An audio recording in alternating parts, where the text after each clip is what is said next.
You're about to watch the 7th episode of The Next Block. This episode originally aired on June 10th, and in it we had Kevin Basham, the co-host of the CryptoPulse Podcast. Kevin runs a fantastic and a quite large podcast, so we're very grateful he took the time out of his day to come on our small but growing channel. It was a fantastic discussion though. Kevin's insights on the market, the economy, cryptocurrencies, Bitcoin, and even podcasting at large was very, very interesting, and I hope you liked the discussion. Whether you've already seen the episode before or this is your first time here, please smash that thumbs up button, subscribe to the channel if you haven't done so already, and comment down below for the YouTube algorithm.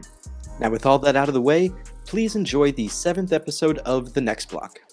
What's going on, everybody? You've got JT here, we've got David over at Crypto for Change, we've got C-Will with the Passive Income Network, and we have a terrific guest joining us today. We've got Kevin Basham over at the CryptoPulse Podcast, which is available actually on Spotify and Apple Music, and has over 250,000 listeners in over 120 countries. So it's a pleasure to have you on the show today, Kevin. Thank you so much for inviting me, guys. It's we were just saying off air how cool it is that I can come on someone else's show. So this is going to be way more relaxed for me than usual. Hey, welcome, Kevin. Yes, it's absolutely fantastic. And for anybody joining the show live, let us know in the comments if you have any questions or discussion topics that you want us to touch on. We'll certainly be keeping an eye on those chats throughout the show today. But let's just start off with a quick introduction. Let our audience know, Kevin, who you are and how you started the CryptoPulse podcast. Yeah, I'll try and give you guys a short version of it because there is quite a story behind it. Okay. So Ben is my business partner and co-host. So we started CryptoPulse in 2017 in November, and he'd been in the space for a little bit longer than me, but we were both quite new to it. So the idea of setting up a podcast was really to help us understand more about the space. Because I bought my first crypto in something like July 2017. I bought Litecoin, and I think it was like right near the start of when Litecoin came out. And as soon as I started reading about blockchain and Bitcoin and what it was, I was like, holy shit, this thing's got some potential. So we started the podcast with no idea on how to do a podcast, no listeners, no real knowledge about crypto or blockchain. Didn't even know Web3 was going to be a thing. And here we are today with that many listeners, and we've interviewed hundreds of different guests from all over the globe. We're primarily an audio podcast, which is on Spotify and Apple and all major podcasting platforms. But really kind of before that and currently, I'm an entrepreneur. I'm a business founder. So I founded some companies in different sectors, from recycling and sustainability through to marketing and tech. So I've got quite a diverse background. Well, shout out to you. Yeah, thanks. Terrific. I appreciate that answer. We first came into contact with each other, all three of us really, from a post you made about Algorand. And it seemed like, you don't know too much about Algorand, but you did recently do a podcast about the love chain. And we spoke about this a little bit before the show. Could you expand on, maybe what you do know about Algorand and how you found the love chain?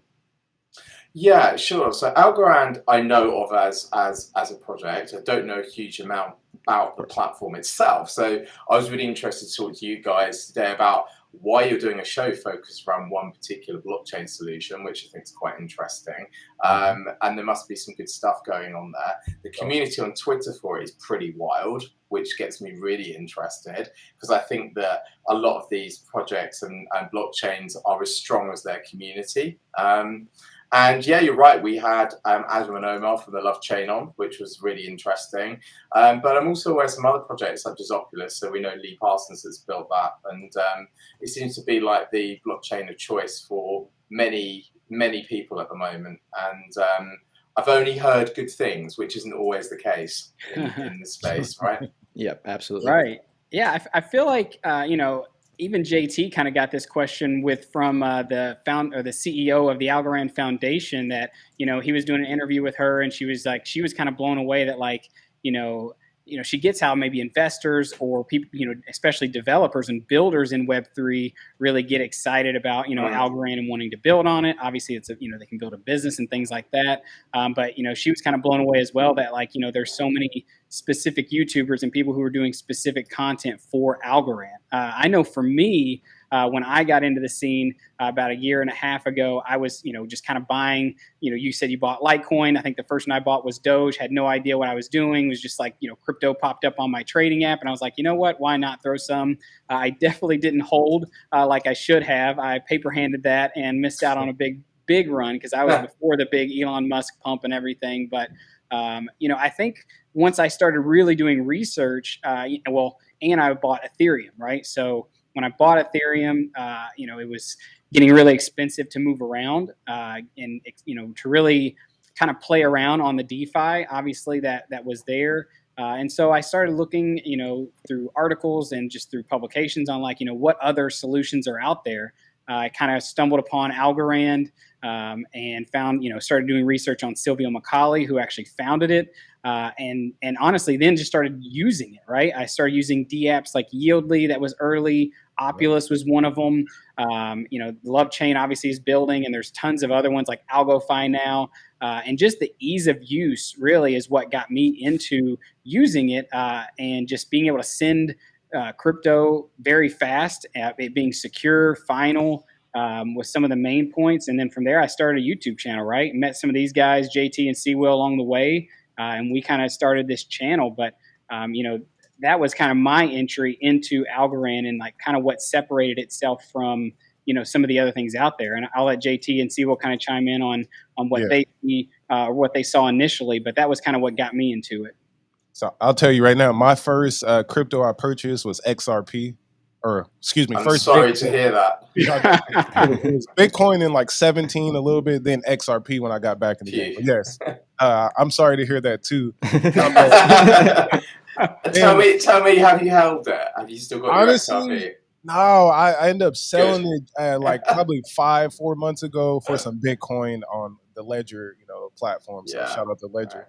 But yeah, then I, was looking for so my channel, Passive Income Network, is all about passive income, how to create assets that produce passive income. So I'm looking for these things, and I ran into Algorand on Coinbase talking about a 6% APY, and I was like, oh, let's see what this is.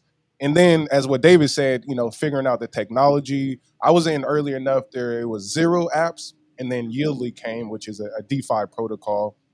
The first one. So then I hopped in there and then, just figuring everything out along the way. And I made Algorand Anthem for the fame community. So we'll send that to you.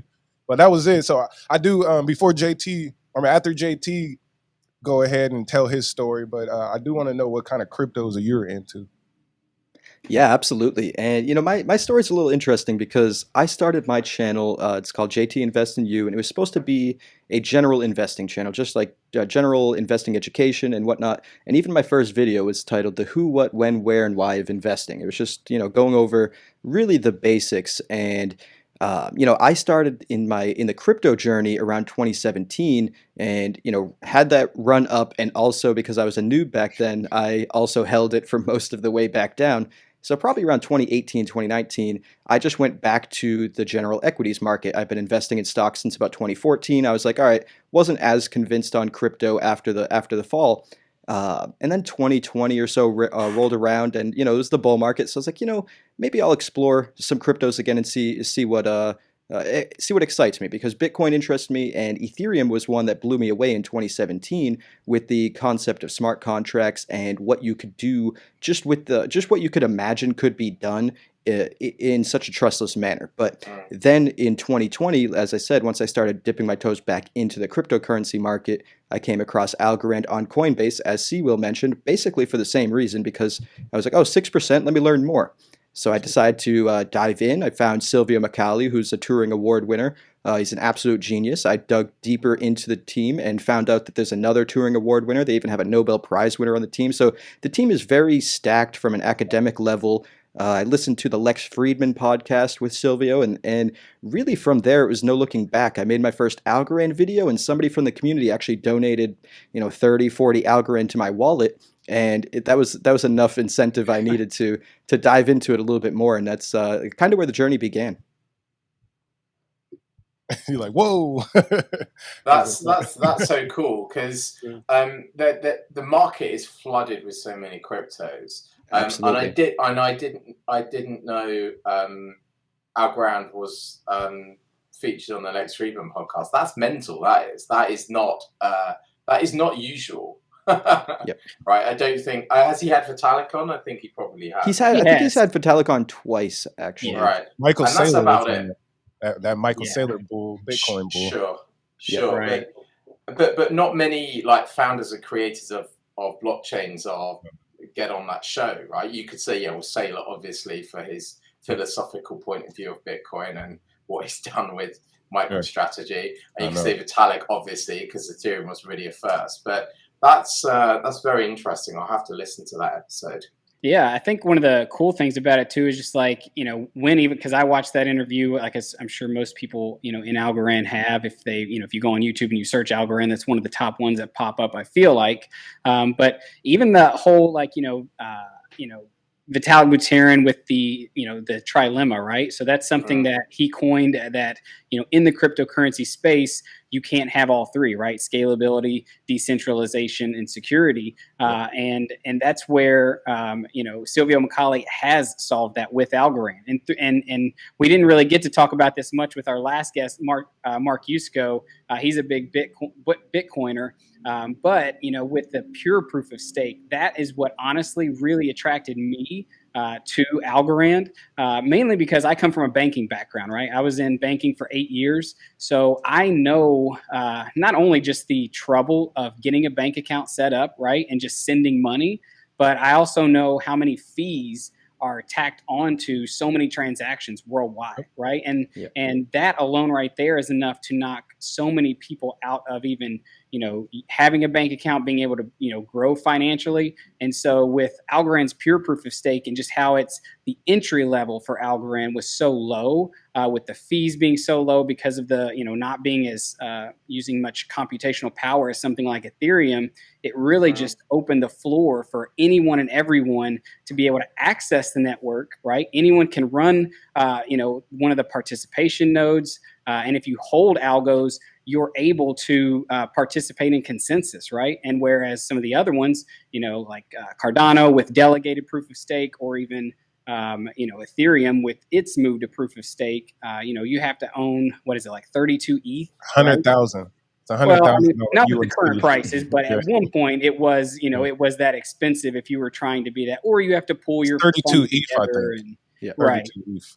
So I think it's just the more the philosophy and the ideals behind Algorand that really got me into it, because as someone who wants to see, financial inclusion, right, and anyone be able to access loans and access financing and access money to start a business, right, not just here in the U.S. but also, globally. That's something that really hits with me, and with some of the layer ones that are out there, Ethereum being one of them. I mean, someone who's wealthy in America, sure, you could play around on DeFi. You could send, $100 and pay a $20 fee, and it might not hurt you. But let's be honest, in the majority of the world, that's not the case, right? People need access to financial tools that, the levels, the barrier to entry is low, right? And so that's another huge thing. But I do kind of want to get here, JT, and see, well, what are your all's thoughts there as we talk a little bit about, the consensus. What to you differentiates Algorand from some of what we see out there in the layer one landscape?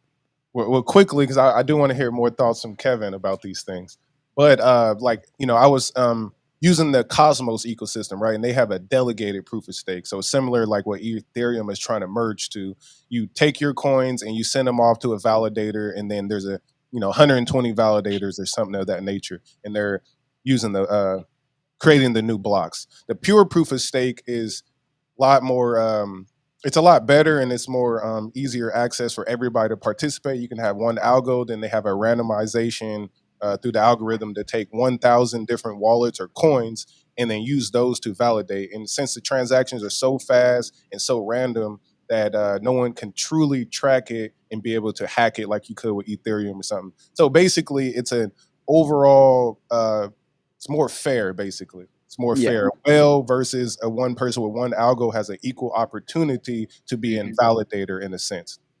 Yeah, absolutely. And to expand on that, Algorand does this interesting thing, basically through the power of randomness. That, as Sewell mentioned, that one algo really does give you the chance to participate in consensus, and it does so through the power, as I said, through randomness. And Silvio Micali, he is known for some of his fundamental early work on public key crypto systems, pseudo-random functions, digital signatures, and even was one of the co-inventors of zero knowledge proofs.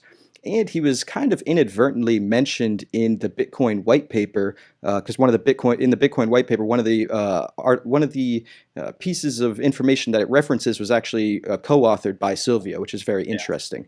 So the team, it's really interesting when we think about cryptocurrencies, because you think about decentralization and whatnot, but outside of Bitcoin, every single crypto has some sort of core developer team. So ultimately, you kind of are putting your hope or faith into a team that's going to execute, the certain upgrades that need to happen and so forth. And when I look at the team, or at least the core developers around the Algorand organization, it just it's so top notch that I don't see or really understand how it is lesser known in the ecosystem currently. I mean, Kevin, what's your what's your top cryptos? Like, what are you rocking with, and what's some protocols you into?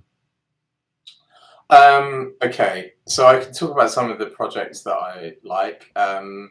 For full transparency, I'm predominantly sitting on the sidelines at the moment. In terms of, so I'll be very transparent. I have my own crypto investment pot. Like most of the market, I thought we were going to see a better end to last year, and I thought, no. And then I thought, the spring came, and I thought it's going to get better, and then I was like, this is not looking good. So I came out into stables, and thank God I did. And I'm dollar cost averaging it into stuff that I really like the look of, that people are actually building on, because I think things are going to get a lot worse before they get better from a price point of view. But what I learned going through the last bear cycle, I think JT mentioned this earlier about like holding your bags through the bull and the bear cycle of 2017, 2018. That was me. I put a small amount in 2017. It did a 10x, and I just kept it in there because I didn't understand market cycles at the time. And now I do. I do understand them. So I just wasn't prepared to do that again. And also the things that tend to boom in one cycle don't always move through to the next. We saw things like Verge Currency in 2017. And I love Verge. I love the Verge community. It's amazing. I've got some good friends there. But I don't think that's going to do the same type of thing as what Solana has done this time around, for example. I'm not a particularly big fan of Solana at all. But I'm sat on the sidelines, but I have been dollar cost averaging in. Zilliqa is something I'm super interested in. We just had a chap. We had Kevin Mayer from Zilliqa come on the show yesterday, and that was published on our podcast today, about an hour ago. So Zilliqa is one I'm interested in. Kadena, wow! I mean, that is a hell of a project there, and they've got some very clever people in that team, and they've got some big VC backing. So I'm really looking at what I call the blue chip cryptos. I'm looking at the blockchains that developers are using and are successfully building apps and projects on, and I'm looking at the ones that are giving those development teams funding, and a lot of these are funded by traditional VCs and investment firms and like your JP Morgans of this world. So I feel a bit conflicted at times, but we've got to let these guys partake in the space because these projects need proper funding. So I'm being really risk averse, but honestly, my favorite crypto is still Bitcoin by a country mile. I mean, nothing will ever have the what's it called, the immaculate conception of Bitcoin, and there'll only ever be one. And I love proof of work. I think it's a great concept. I think proof of work is misunderstood by many people, but I still believe that is philosophically one of the best ways to secure and reward a network. So that's my point of view at the moment. Yeah.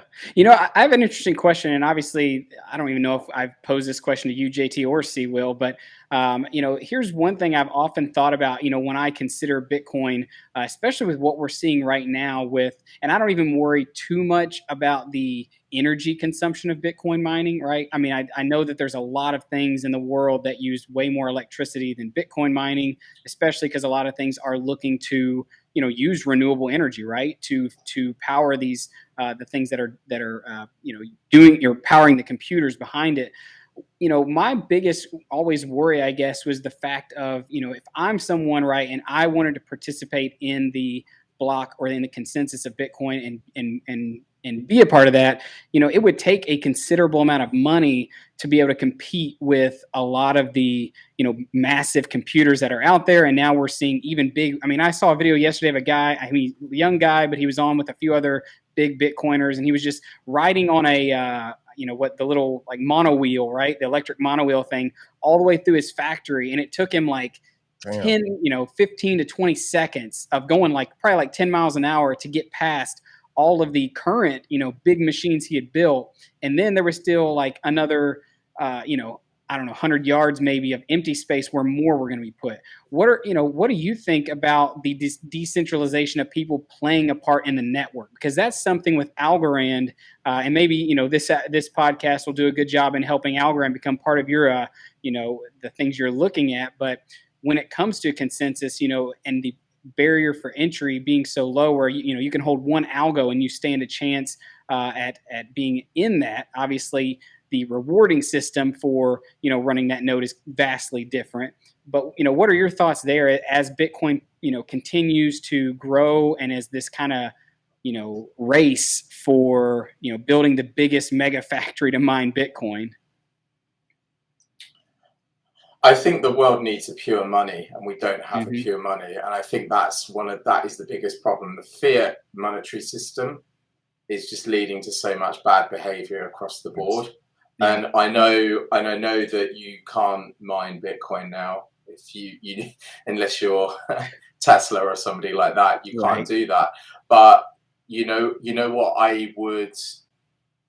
we need a pure money, and we need something that's a pure store of value, because the current system is immoral. And Michael Saylor talks about stored energy, but and I agree with him on this, is the fact that people work and they need somewhere to store the energy of their efforts, and the current monetary system doesn't allow people to do that. So that's why real estate's gone up so much. But real estate isn't portable.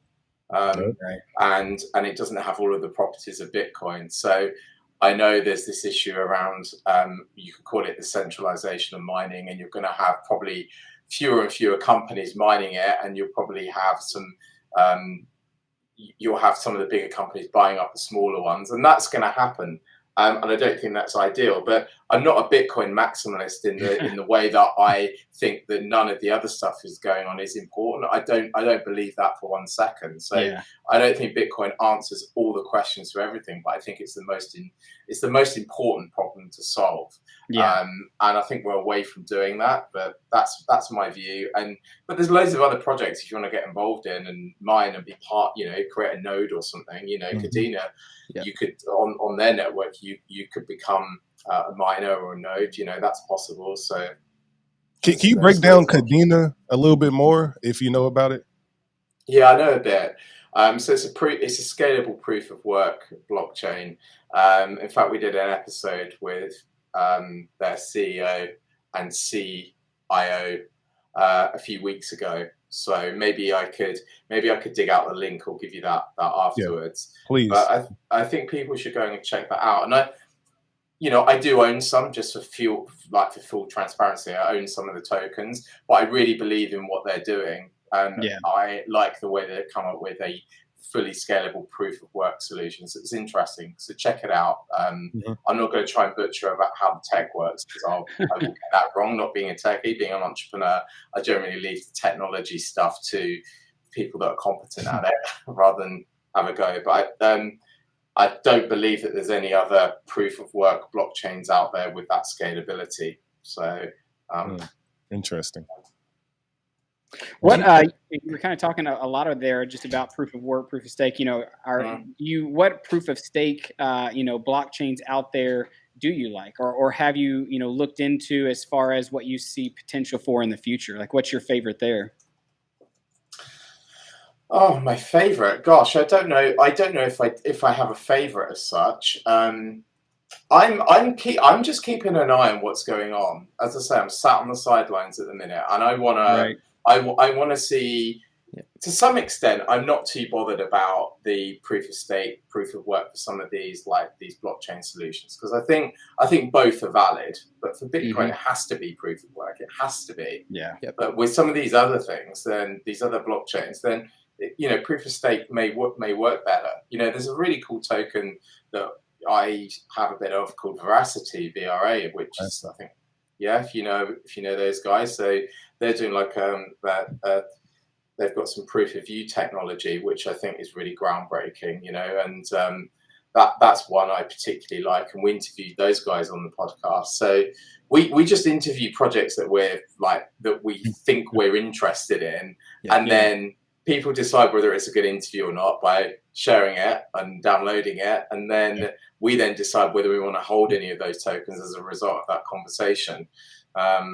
So that's one in particular that I think has got a lot going for it. And there's another project that a lot of people don't know about called Telcoin, which has been one of my favorites for a while. But they're building something really amazing with global remittances using mobile phone devices, and I think that's going to be a big one. But certainly not advised. They're just things that I'm keeping an eye on. And I honestly believe if we're going to be in a bear market for a while, and the macro backdrop certainly suggests we could well be, we could be going into a depression. That's bad news for crypto prices. Really bad news. And I think that's going to happen. I don't see how that can't. I'm going to be looking for the teams, the projects, the businesses that are continuing to build, continuing to onboard. And you just got to look at things like Metcalfe's law. So the more people that are in the network attract more people on the network. And they're the things that I'm looking at.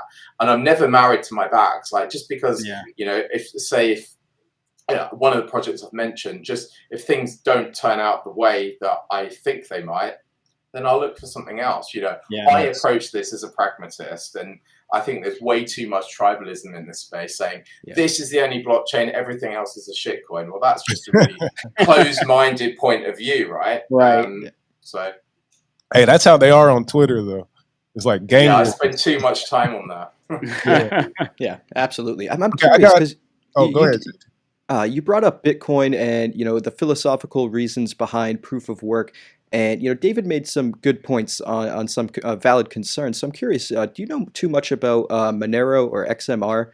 Because it's my belief that I do think we need a hard money, but I also think in a world that's transitioning more and more to the digital world and less cash, it needs to be a private money that has the same cash-like functions, but in a digital world, And a lot of people, when they hear private money, they think just like money laundering or something. But I'm envisioning parts of the world where you might want to donate to some political organization that's at odds with your government, and you don't want that transaction to be publicly available because who knows the type of actions that could be taken against you for that sort of donation. And Monero is very interesting because not only is it proof of work, but it also is ASIC resistant, which are those ASIC miners that are very expensive to operate. So I'm curious what your thoughts on Monero are, if you have any at all. I don't have too many thoughts on Monero specifically because I don't know enough about Monero. I mean, that's been around longer than I've been in this space. Yeah, so, I think like 2014 or 2015. And it's got into some hot water. I know quite a bit about Verge Currency, just because I know the guys there, and they did a cool thing where you basically fusticate your IP address, and they say, it's not a complete privacy coin, but it's a bit like going to an ATM and then you go and spend your cash somewhere. So I think that's an interesting solution, and it's a community-led project as well. But your point about having privacy around transactions, I couldn't agree more. I mean, there's absolutely no way that governments should be able to track everybody's spending. I know we're probably going to talk about CBDCs at some point. Oh yeah, I was going to bring that in. Yep. You probably will have the same similar type of view to me on that, hopefully. Otherwise, this could get quite interesting. But Bitcoin's not going to provide that full transparency, and because it's a public ledger, and in theory, you can trace all of that back. Because there's people that have done that, haven't there? There's been people that have actually traced back transactions to individuals. So, so that's something to think about. But I don't think that should change, because I think Bitcoin is really the digital gold. And then if people want to use privacy coins, then they should be able to do that. I'm seriously concerned about CBDCs, because my view is if governments want full optics on people's spending and want programmable money, I want it the other way around. So I want to see what they're spending. I want full optics on where all my taxes are going. And I don't think they'll really want that as much as we don't want the other thing to happen. So you got me think about was it Boris Johnson with his parties and And there's so many like crazy things that could happen with CBDCs, and even like I look back to COVID and I see when the government was sending out, obviously we saw almost 50% of all US dollars being printed within 2 years, out of our whole, the whole history. Right. And something that was interesting that I know this, I don't really know if it's conspiracy, right? Or like if you would say that, but like you look at it and they were sending everybody, $600 a week. Right. And so I know right now there's all this talk, or there's been a lot of talk, especially in the last 5-10 years, about the minimum wage and people not having enough, right, to live on, right? And I've always wondered, with the introduction of CBDCs and the government really being able to watch everything you do and have that that information be out there, a living wage, right, where everyone's giving a certain amount of money, and then with the freezes and clawbacks and tons of things like that, that could be incorporated into those CBDCs. It really just shows how they could just take control of everything, right? I mean, and really just, and it not be good for the average person. And that's where something like Bitcoin does come in. And I don't think there's anything that's going to be able to replace something like that to really save people's, ability to, fight against something like that, I guess you would say. So I think what will happen is it'll be something like this, is that we're in late stage capitalism, and at some point the current system just is going to stop working to some degree. And I think the G7 countries are fully aware of this. I think the central banks are fully aware of this. So they're coming up with some measures to tackle what could be coming over the horizon. And I think it will just be really light touch at first. So we're going to have CBDCs. Rishi Sunak, our Chancellor of the Exchequer, the guy who basically looks after the government's money in the UK, has been leading on this. And I think it would be something like, if you're on income support or social credit, whatever you guys call it over there, you'll get some money put into your digital wallet. So you'll need to register. You need to do full KYC. You'll probably have to have other records on there as well. It probably won't be too onerous at the start. And then they'll say, here's some money, and you can spend it this time on this days at these stores, and this is what you can spend it on. And people will go, oh my God, this government's amazing. They've given us free money. Which doesn't make any sense if you know anything. We saw what about happened economics. Right? So free money, no, it's just more tax and living off the teat of the government.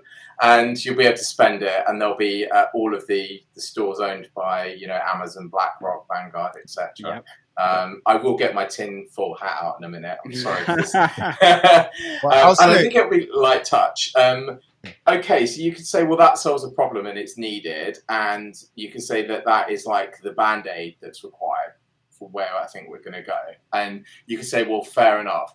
The problem then is, as soon as they've got this programmable money, is how far do governments go with it? And that's the big question. It's it's the issue over liberty and freedom and things like free speech. And I honestly believe that government should go nowhere near like programmable money. But I think it's going to happen. So I got something else, because it's about this regulation. You mentioned a few times that you're into stable coins, right? And we all seen what happened with UST and Terra Luna. Like, what are your views with that and its effect on CBDCs or stablecoin regulation? So I think this is a pure guess. This is just one man's opinion. I think USDC will be the one that does that hangs around. We got consensus on that then. Yeah, I think USDT is probably going to be in trouble in the long term. Maybe it just doesn't. Maybe US citizens can't use it or something. Or they've tried to attack Tether so long, and I just think, well, what you've got Tether, and then you've got the US government, and which one's going to win that fight? I mean, that's pretty obvious to me. Yeah. So I think being in stables is a risk. Yeah. Right. Yeah. So you've got to make some decisions about how much risk you're willing to take on things like that. Maybe the USDC actually just becomes the programmable dollar. Maybe that's what happens. So. Yeah. Yeah. I mean, even for it not to. Yeah, even in the bill, right, that was just introduced by the senators there, and obviously this isn't law yet. It's and it's probably going to take a long time to get through, and I'm sure there'll be changes along the way. But even there, it did mention some regulation and some verbiage about stable coins needing to be backed by the dollar, right? So I think that's a very 100% reserve. It says the bill requires 100% reserve, asset type, and detailed disclosure requirements for all issuers. But yeah, go ahead. Yeah, I was just going to say, I feel like that's definitely a big, warning then for a lot of these algorithmic stable coins that are out there. People need to be doing their research on, are they getting ready for what's coming, right? Because the regulation's coming. We're seeing it now in the U.S. Obviously, it's going to, I know you're in the U.K., so there's different things over there that are happening. But I think that's one of the biggest things that people during this bear market can prepare for is the oncoming regulations that are going to come towards the crypto markets, right? And I also feel like that's why I do like Algorand, because I feel like they are positioning themselves in a way to pass these regulation standards. I mean, I know that it's ISO 222. Yes. It meets that standardization. Although when JT asked the CEO, Stacy, about that, she kind of blew it off like, I don't really know why that matters, or I mean, I don't know if Algorand would ever be used on that level, at least from what word she said. But it is good to know that it meets that standard. It has Sharia compliance. There's a lot of compliances that it's already within that will help it grow in the greater world as these laws get tighter, right? And as the SEC and the CFC or like commodities thing, I forget the acronym there for, but as those things start, commodities futures and exchange. Yeah, as those things start, weighing in on the area and protecting investors, quote unquote, Yeah, what I see is definitely at this comment. Then we said the ISO 200s, right? So you got IOTA, XDC, you got XLM, Algorand, and a whole bunch of a few other cryptos, and then what we're seeing that regulation appears that Bitcoin is going to go with the commodities. And my fear is that if we're all technically, other than Bitcoin, we all might be holding securities. So it's like kind of holding a stock, and I'm not quite sure, what they're going to do and regulate that part. I'll say this. I mean, I know we're still kind of talking a little bit on the topic of the bill that just got passed or brought up. It does talk about, they're going to have to pass the Howey test, which obviously when in reading it, I've heard a lot of people say that Ethereum would be seen as a commodity as well. And I'll say this, if they're going to put Ethereum in and lump that with Bitcoin and commodities, I would 100% believe that Algorand should get that same, being put in that bucket of commodities. But I don't know. There's definitely, when reading through those questions, to pass the Howey test, I think it only has to hit one of them, and it's considered a security. So that will be. No, it has to hit all of them. It has to hit all of them. I thought I only added one. According to this Yahoo Finance article about that recent legislation, they call it, they hail it as this bipartisan piece of legislation. And honestly, it's my opinion that anytime anything's getting done in a bipartisan way, it's usually not good. But we'll leave the politics aside. But essentially, what we were getting at is the bill makes a clear distinction between digital assets that are securities and those that are commodities by looking at how the asset is used. And it does go further into saying, under the legislation, most cryptocurrencies are deemed commodities. This would include Bitcoin and Ether, and smaller tokens like Cardano and Solana would be considered ancillary assets and presumed to be commodities unless the use of the tokens met exclusions, blah, blah, blah. So it does seem like these smaller L1s would actually, I'm going to pull CWIL out of this for a second, but it does seem like those smaller L1 tokens still could be classified as commodities. But I will say the stablecoin regulation does have me pretty concerned, because I get that on one hand, you want to make sure that disasters like UST don't happen. But on the other hand, if you only have USDC dominating DeFi, at what point is it not DeFi anymore if there's a centralized stablecoin that has freeze functions that could, if there's a big player in a DeFi organization or a big liquidity provider that all of a sudden Circle wants to cut off or freeze those USDC, what kind of effects could that have on different lending markets and so forth? So I am concerned. I do think decentralized stablecoins still have a huge place in the ecosystem, and maybe the innovations need to change, and in a couple of years from now, there'll be better iterations than there are now. But I do have some concerns that these regulations are taking decentralized stablecoins out of the equation completely. This wasn't really a question, but just certainly a discussion topic anyone can run with if they want to. So the question is like, do you believe in free markets? And you're American, so I guess you probably believe in free markets than people in the UK and the rest of Europe. To have true free markets, you have to allow for things like the Luna and UST incident to happen. Yeah. It's just a very complex thing. I honestly can't see. I think DeFi is going to run into some huge problems. I mean, governments just don't like it. Yeah. And I just want to go back to something when you were saying about like which projects, which tokens are going to be securities and commodities. So Sure. There's a PDF from the World Economic Forum.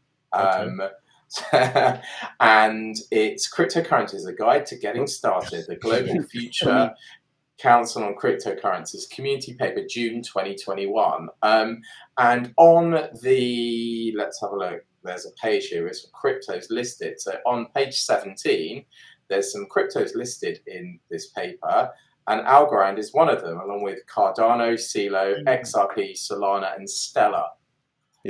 Yep. So I would wager that these businesses are probably communicating with governments, with the SEC, with WEF, and maybe if they are if they've passed the Howey test, then they'll be fine. But what if they are securities? Is that such a problem? Like, is that a big issue? Something's a security? Because stocks and shares are a security, right? So right. What's the big issue?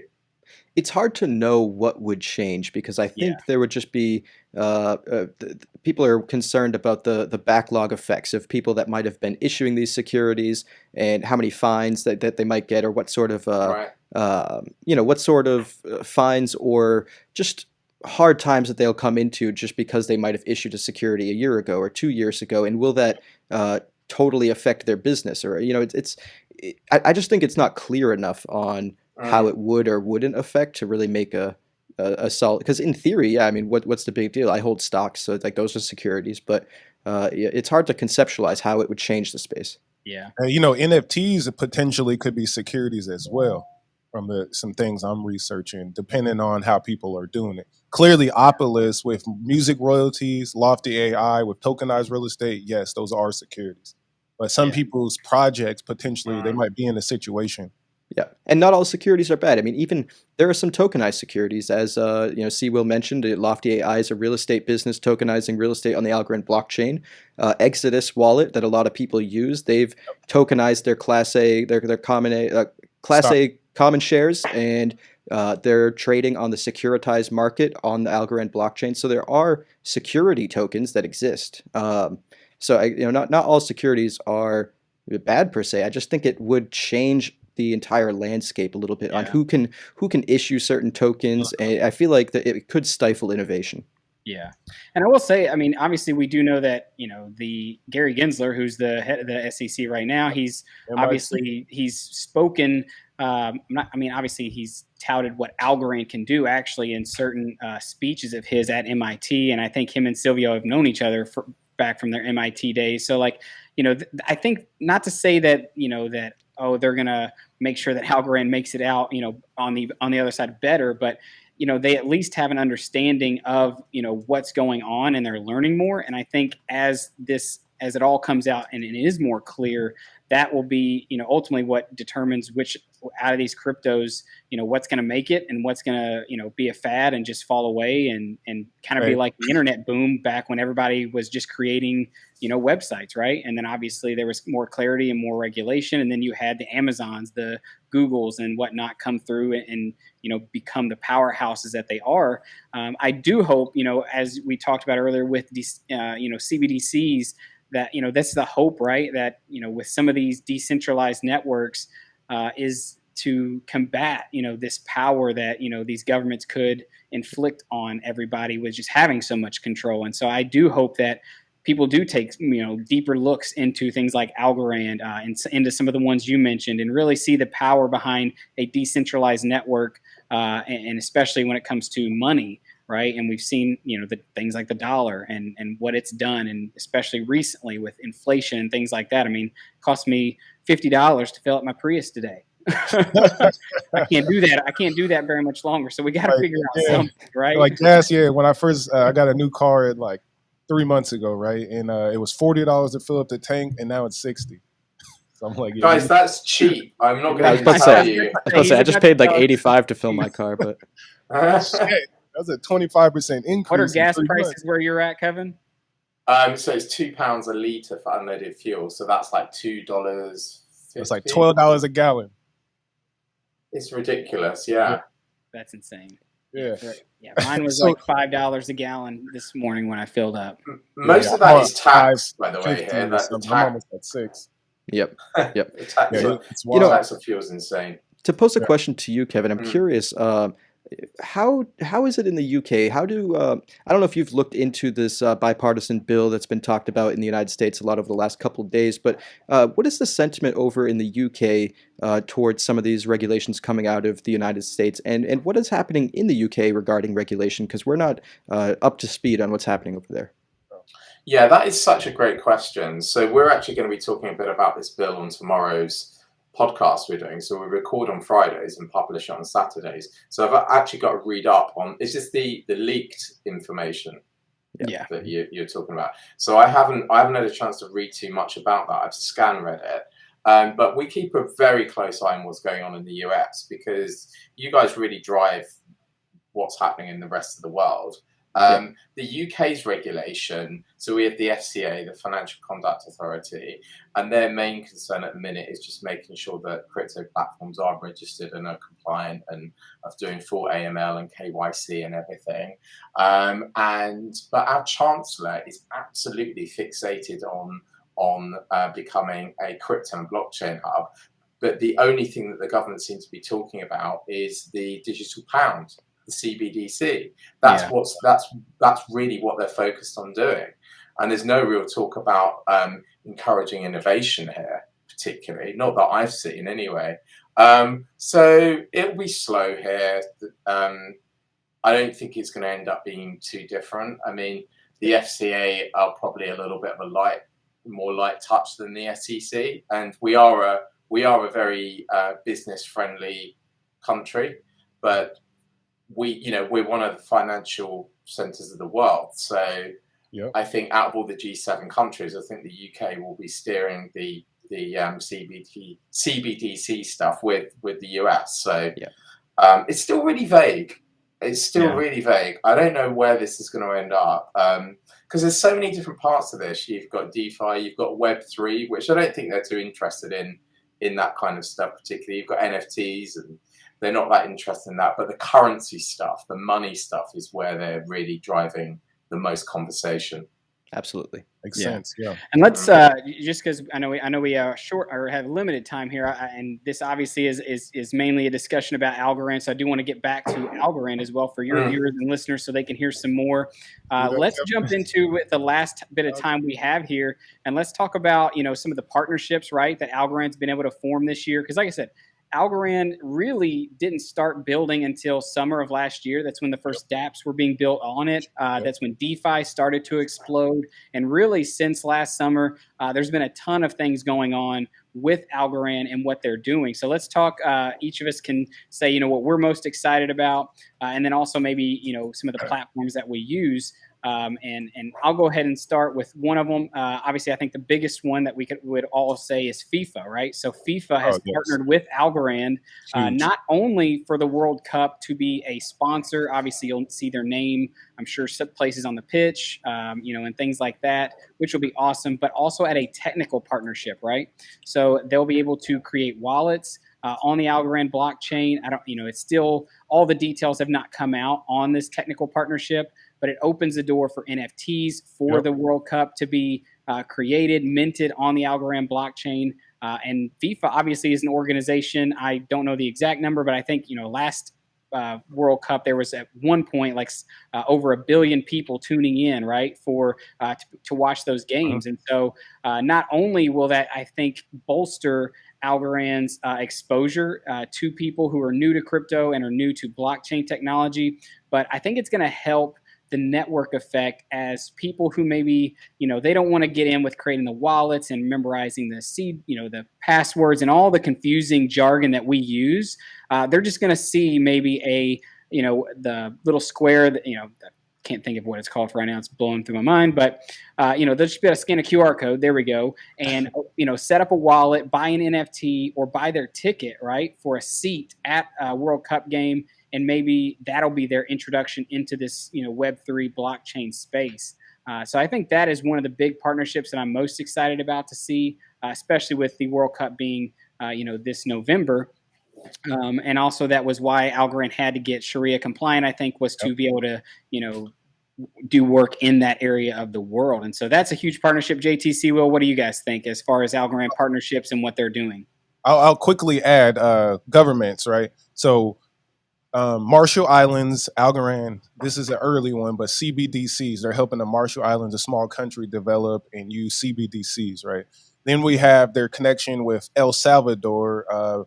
And we know Bitcoin's a legal tender there, the US dollar, and Algorand, they're using, I'm not too clear and sure how they're using it, but it's on their underlying infrastructure with, I believe, Koi banks, right? And then the third biggest one is their just recent announcement with Nigerian government. So we got, 200 million Nigerian people that potentially is going to need a digital wallet. So it's another company, I think it was Developing Africa, Koi Banks and Algorand's, Developing Africa. Those three are working on intellectual property and I believe remittances, payments, and then they're building a national wallet for Nigeria. So I think that's huge.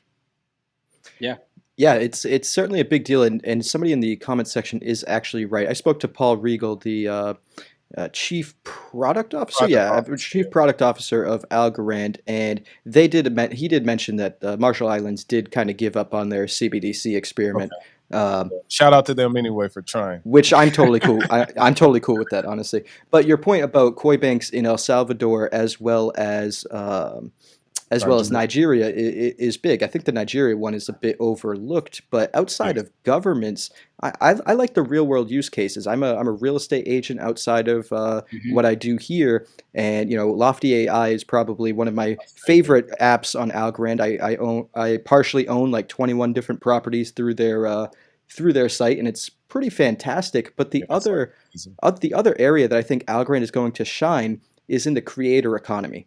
They've been putting a lot of effort to bolster their creator economy, whether it be apps that like Opulus or Dequency, which is a music synchronization licensing business that's building on Algorand that actually got funding from Kimball Musk in their recent round as one of their funders, as well as all sorts of various projects like Napster that is launching on Algorand now, LimeWire that's making a comeback on Algorand. So they're making this very concerted effort to create a home for the creator economy. We even have Pop and Puffins that made the transition over from the Luna blockchain over to Algorand through some very solid reach out to help Luna projects migrate over to Algorand. So they're making a very solid and concerted effort to build the creator economy, and I do think that'll help them shine in the future.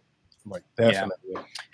And also, I'll just go ahead and note, with as far as when Silvio obviously created Algorand, he wanted something that is something that could evolve, right, with the growing needs of a blockchain. And they just obviously are right now, as we're filming, they're at Austin, Texas, at Consensus for Consensus 2022, and they did give some of the updates that are how it's going to be improving right now. Algorand can handle about 1,000 transactions per second, and right now, the finality, which I think this metric gets overlooked on so many blockchains, right now is 4.5 seconds, right? So if I send something or a transaction happens, in 4.5 seconds, it's final. It can't be forked, right? That's a big one. So there is no competing chains to know if your transaction's actually final. Once it's on the chain or on the ledger, it's there. You don't have to worry about that being reversed. And with that, that'll be going down at the first stage to 4 seconds. Soon, obviously in progression, going down to 2.5, which in my mind is just that's mind blowing, right? That you'll be able to transact, and have finality with 2.5 seconds. But also the TPS is going to be going up to 6,000 this summer. So that's going to be on par with, I think Visa does. Obviously, I know it can do much higher, but it's under that amount of how much it actually does on its actual use is like 2,000 TPS, but theoretically, I think it can do like 40 or 50,000. Yeah. There's their systems, but right. But in their actual use case, I think Visa's doing like 15 to 2,000 TPS. Yeah. And so, that's something I think is big. It's decent. The nodes are growing on Algorand. Right now, it's at like 2,000, I think, or 1,500 to 2,000 nodes that are currently running. And obviously, the foundation is looking at ways to make that barrier of entry easier so that the network can be more decentralized. But you're also just going to see Algorand start to take over, I think, some of the areas where other chains are lacking. Ethereum can only do a certain amount, very slow, it's very expensive. Whereas with Algorand, instant finality or near instant finality, very fast as far as transactions per speed and improving. Plus, the transaction cost is 0.001 algo, so a fraction of a penny, to any transaction. So those are just some of the technical things that I think at Consensus that they dropped information on that we're looking forward to those protocol upgrades. So a lot of exciting things happening for Algorand, and from what Stacy, the CEO of the foundation, has said, it's just getting started, right? Facts, yeah. What I like about it again is the compliance. They're already in position with MIT, out in Singapore with the foundation. They're just in position for regulation, and I think that's very important. Well, I think that's such a key thing. I really do. You basically sold me on algos tonight, which is all daytime for you. That's because for me, it ticks all of the boxes that I mentioned earlier about the things that I'm looking for. If I'm buying crypto at the minute, I need to know that people are going to be using this in 3 or 4 years' time. Yes, that's absolutely. really, really critical, and longer. I want to be a long-term value investor for these types of things. So we didn't mention too, 10 billion tokens, and that's at 2030, all 10 billion will be out, and we at 6.5 billion right now. So it's they did do they did increase the vesting, so it is almost over 2/3 of the way of all the tokens being out. So that is something I know that a lot of people who look at Bitcoin, they like the idea that it is a set amount of how many can be in circulation. So I think that is something that as the years move on will bode well for the holders and the people who are helping to decentralize and participate in Consensus in the network. I would say, Kevin, before you do go, because I know we are closing out, this is we're talking about crypto the whole time. I want to jump right back into your business mind. And can you give any advice to podcasters that, clearly we're doing crypto podcasts, but some advice of how to scale up? Just keep doing it for loads of time. Okay. It's a numbers game, right? Simple answer. So, okay, I'll tell you some things that have gone really well for us and some things that didn't go so well. So when we started, we didn't know what we were doing. We just jumped in, which is a great thing. And we did a few episodes ourselves, and then we reached out to guests. I built an amazing network. I got invited to do talks. We got sponsors for the first season of CryptoPulse. But we were just pumping out 3 or 4 episodes a week, and we weren't discerning enough with some of the guests. And I wasn't really proud of every single episode. And so I think keeping the quality of the content high and bringing on guests that are going to add value. And also the guests that you think that are going to push the numbers up don't always do that. You know, the big guests won't always share things, which is annoying. And you know, just plug into communities that are interesting to you and engage with your audience. And just the only marketing we do is on Twitter. That's it. I don't use any other platform. Oh, LinkedIn, because we interview like CEOs of exchanges and stuff like that, and they use LinkedIn a lot. And do you guys monetize this at all? Yeah. Through YouTube, through YouTube. We are working on like some sponsorships and things of that nature. So of course, you're always welcome to sponsor. Reach out if you want to sponsor. But we're doing the monetization route currently. But of course, you know, in the early stages, it's like, you know, maybe $2 or $3 an episode. It's not anything too extravagant. No, I get it. So every penny that we ever made of the podcast, we just reinvested back in, you know, then with our producer. And, you know, we've got a few businesses, so we don't rely on the podcast as an income as such, but we just kept reinvesting and just upskilling, and we just kept going. And it's like anything, the market decides whether it is any good or not. Right. You know, that's the thing. You know, great guests make great podcasts and great YouTube videos. If they're poor guests and they're just really not engaged or interested in being there, you know, but you guys are all really charismatic and you know so much and you've all got different backgrounds. So, I mean, like even just with the three of you doing this, I think I would listen to it for sure. Like, I'm going to subscribe. I haven't subscribed. I'm going to do that now. So. Well, I know I can speak from the comments that we've got. You know, everybody's enjoyed having you on the show, Kevin. And obviously, I want to say thank you for coming on. Is there any other things you guys want to mention, you know, right before we go out here, either on Algorand or Kevin, do you have any questions or comments you want to throw out? I've got one question for you, and if anyone wants to leave something in the comments, I can't see the comments here for some reason, but so we're going to have Algorand on our podcast. We're just being lined up with somebody from their organization. It's probably going to be a few weeks' time, but I've learned a lot, but I want to be asking them some questions, and I want to ask some questions that nobody else has asked. So what should we ask them, do you think? What would be interesting? It really depends on who you get from the team. That's true. I want to say if you're talking with Kelly, there's a very good chance. You know, Stacy is pretty public. You know, she's pretty out there. It could be Stacy, who is Stacy Warden. Stacy. Well, I don't know. I don't know if Kelly really does much on the podcasting, but I know Stacy would be a name. I'm trying to think of a question though. JT, you seem like you might have one. Well, actually, this one's a tough one for me because I did just have Stacy on the podcast, so I ran through like every question I could think of that I wanted to ask her. But yeah, to David's point, it really does depend on who you want. If you have somebody on more on the technical side, you could get into the nitty gritty on the information of the actual like specs of the blockchain. If you have somebody from marketing, you could get, you know, it really depends on the perspective. I will say on like just a funny question. If you end up getting Silvio, just ask if he wants to come on our show next. I was about to say we did ask the question. Our producer's quite persistent, so if we do, that would be great. He's a brilliant mind. Silvio's brilliant. I would love to have him on the show. If anyone out there in the audience has the contact, I've got contacts at the foundation, but I've yet to make my way up to Silvio. But I would say, Kevin, let's definitely, if you can, for me, ask about something about governments and regulation. That's what I'm really into. Because that always, like we said before, gives a more clear picture. Because, you know, the UST, we would say, got attacked because it was trying to compete against banking systems. And we know that's a bad idea to compete against the big banks, you know. So that's how I'm seeing it. Like, please ask some government crypto regulation questions. Some regulatory stuff. Yeah, okay. We'll do that. We've got a Telegram group, so I'll let you know in there who we've got. Excellent.